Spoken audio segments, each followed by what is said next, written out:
أعوذ بالله السميع العليم من الشيطان الرجيم بسم الله الرحمن الرحيم وما خلقت الجن والإنس إلا ليعبدون۔ قرآن مجید کی یہ آیت ہم سب کے لیے ایک بہت بڑا درس ہے، جس میں اللہ ہمارے تخلیق کرنے کا مقصد بیان فرماتا ہے، اور مقصد یہ ہے کہ میں نے نہیں پیدا کیا جنوں کو اور انسانوں کو مگر صرف اپنی بندگی کے لیے۔ ہماری پوری زندگی کا مقصد اللہ اکیلے کی بندگی ہے۔ اب جب تک ہم بندگی کا مفہوم نہیں سمجھیں گے اور بندگی کے ساتھ اپنی پوری زندگی بندگی نہیں کریں گے تو ہم اپنے مقصد تخلیق کو پورا نہیں کر سکتے۔ بندگی کیا ہے، اس کی بڑی خوبصورت تعریف ابن تیمیہ رحمۃ اللہ علیہ کرتے ہیں کہ بندگی اللہ کے تمام پسندیدہ اعمال ہوں، افعال ہوں یا اقوال ہوں، جو اللہ کو پسند ہے کہ میرے مخلوق وہ اعمال، وہ اقوال، وہ افعال بجا لائے، چاہے وہ دل کے افعال ہوں اور چاہے وہ ظاہری افعال ہوں۔ تو اس میں دل کے افعال سب سے اہم ہیں، کیونکہ بندگی اسی وقت ہوگی جب ہمارا دل اللہ کی محبت میں سرشار ہوگا، ہم اللہ کی محبت کے ساتھ اس کے احسانات کو ماننے والے ہوں گے، اس پر توکل کرنے والے، اس سے امیدیں لگانے والے اور اس کا ڈر اپنے دل میں محسوس کرنے والے ہوں گے۔ تو اعمال کی بنیاد میں محبت کو بنیادی حیثیت حاصل ہے، یہ عبادت کی بنیاد ہے، اور اس کے ساتھ دل کے اعمال ہی میں عقیدہ شامل ہے کہ ہم نے اللہ کو سمجھا کیا ہے۔ اللہ نے اپنا جو تعارف قرآن مجید میں کروایا ہے کہ وہ خالق ہے، وہ مالک ہے، وہ رازق ہے، اور وہ اکیلا بندگی کے لائق ہے، اس کے سوا کوئی بندگی کے لائق نہیں ہے۔ تو یہ دل کے افعال جو ہیں یقیناً یہ عبادت کی بنیاد ہے، اور اس کے بعد پھر ظاہری نماز، روزہ، حج، زکوٰۃ، تسبیحات، دنیاوی امور بھی بندگی میں شامل ہیں، اور یہ اس وقت ہیں جب دو بنیادی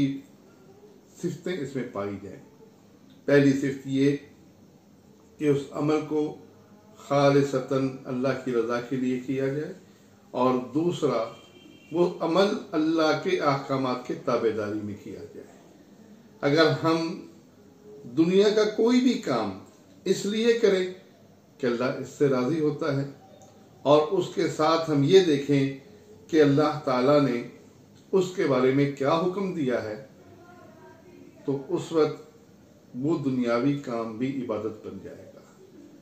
جو عبادت کے شعار ہیں اس میں اور دنیاوی کاموں میں یہ ایک فرق ضرور ہے کہ جو عبادت کے شعار، نماز، روزہ، حج، زکوٰۃ، تسبیحات، دعائیں، اس کے لیے ہم صرف اور صرف اللہ کے احکامات کے پابند ہیں۔ ہم وہی کچھ کریں گے جو محمد صلی اللہ علیہ وسلم نے صحابہ کرام کو سکھایا، اور ہر اس کام کو جو دنیاوی ہے اس میں ہمیں آزادی ہے، جب تک اللہ اور اس کے رسول ان معاملات میں کوئی خاص حکم نہ دے دیں یا کسی بات سے منع نہ کر دیں۔ جیسے کوئی آدمی یہ چاہتا ہے کہ وہ راحت حاصل کرے، آسائش حاصل کرے، اب راحت حاصل کرنے کے لیے وہ مختلف طریقے سوچتا ہے۔ ان طریقوں کے اندر اگر وہ یہ دیکھتا ہے کہ اس میں کوئی کام ایسا تو نہیں جو اللہ اس کے رسول نے ناپسند کیا، جس سے آپ صلی اللہ علیہ وسلم نے منع فرمایا، تو اور اس کام کو چھوڑ دیتا ہے، تو وہ آرائش اور راحت حاصل کرنا بھی اللہ کی بندگی بن جائے گا۔ اور اگر وہ اس بات کی پرواہ نہ کرے کہ اللہ اس کے رسول کے احکامات کیا ہیں، وہ راحت حاصل کرنے کے لیے گانے سننا شروع کر دے، فلمیں دیکھنا شروع کر دے، میوزک والے کارٹون دیکھنا شروع کر دے، تو وہ اس کی زندگی میں عبادت کا وہ حصہ، وہ زندگی کا حصہ عبادت سے باہر ہو جائے گا۔ جب ہماری زندگی کا مقصد عبادت ہے تو پھر یہ کیسے ممکن ہے کہ زندگی کا کوئی لمحہ ایسا ہو جو اللہ کی بندگی سے خالی ہو؟ تو ہمیں ہر معاملے میں اس بات کی فکر کرنی چاہیے اور یہ بات دیکھنی چاہیے کہ ہم اپنی زندگی کا مقصد پورا کر رہے ہیں یا نہیں۔ تعلیم ہے، تعلیم حاصل کرتے بھی ہم یہی دیکھیں گے کہ اس میں کوئی غیر شرعی چیز تو ہمارے اوپر عائد نہیں ہو رہی، کوئی غیر شرعی کام تو نہیں کرنا پڑ رہا۔ سیاست کا معاملہ ہے، دوستی اور دشمنی کے اصول ہیں، یہ ساری چیزیں جو دین سے متعلق ہیں، اگر زندگی کے ہر لمحے میں ہمارے سامنے یہ بات رہے تو ہم یقیناً اللہ کی بندگی کر رہے ہیں۔ اور اگر ہم ان چیزوں سے غافل ہو جائیں، ہم اپنی مرضی کرنے لگ جائیں اور ہم دنیاوی امور کے اندر اللہ رسول کے احکامات کی پرواہ نہ کریں تو ہم نے اپنی تخلیق کا مقصد ضائع کر دیا۔ جب یہ ذہن میں ہمارے بات موجود رہے گی کہ ہماری تخلیق کا مقصد اللہ کی بندگی ہے اور اس کے لیے ہم کوشش بھی کریں گے اور ہر وقت ہم اسی کوشش میں رہیں گے، ہر وقت یہی سوچتے رہیں گے کہ اس لمحے میں اللہ اور اس کے رسول کے احکامات کیا ہیں، مجھے اس لمحے میں اللہ اور اس کے رسول کس بات کا پابند کرتا ہے، تو یقیناً ہم بندگی کرنے میں کامیاب ہو جائیں گے۔ آگے اللہ نے بڑی خوبصورت بات بیان فرمائی کہ تخلیق تو میں نے کیا ہے، ما اريد منهم من رزق، میں ان سے کوئی رزق تو نہیں چاہتا، وما اريد ان يطعمون، اور میں یہ بھی نہیں چاہتا کہ مجھ کو یہ کھلائیں۔ ان اللہ هو الرزاق، بے شک اللہ وہی رزق دینے والا ہے، ذو القوت المتین، بڑی قوت والا اور بڑا زور آور ہے۔ تو ہماری زندگی کا مقصد اللہ نے ہمیں پیدا جس کام کے لیے کیا ہے وہ اپنی بندگی کروانا ہے، اور ہماری پیدائش ہی کے وقت ہمارے دشمن شیطان کو پیدا کر دیا اور اس نے اللہ کو یہ چیلنج کیا کہ میں ثابت کروں گا کہ یہ تیری بندگی کرنے والے نہیں ہیں، یہ تیرے نافرمان ہیں، اور اللہ نے اس کو اجازت دے دی کہ جاؤ ان کے آگے سے، پیچھے سے، دائیں سے، بائیں سے، ہر طرف سے ان پر حملہ آور ہو کر ان کو گمراہ کرنے کی کوشش کرو، تمہیں آزادی ہے، لیکن میرے خاص بندوں پر تیرا زور نہیں چلے گا۔ تو ہم ان خاص بندوں میں شامل ہو جائیں۔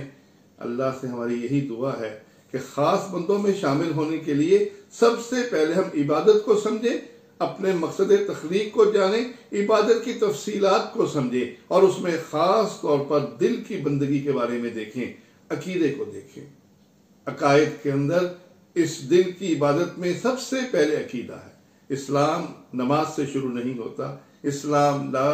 الہ الا اللہ محمد رسول اللہ کے اقرار سے شروع ہوتا ہے۔ اب اس عقیدے کی اس بنیادی بات کو اگر ہم تفصیل سمجھیں گے اور وہ اللہ کے قرآن سے سمجھیں گے اور اس پر ایمان لائیں گے تو یقیناً ہم کامیاب ہو جائیں گے۔ اور اگر ہم نے عبادت کے مفہوم کو نہ جانا، ہم نے اس میں عقیدے کی اہمیت کو نہ جانا، دل کے اعمال کو ہم ایک طرف رکھ کر ہم سمجھتے رہے کہ ہم بہترین زندگی بسر کر رہے ہیں، تو یقیناً ہم ناکام ہوں گے۔ تو آج کی بات کا خلاصہ یہ ہے کہ ہماری زندگی کا مقصد صرف اللہ کی بندگی ہے،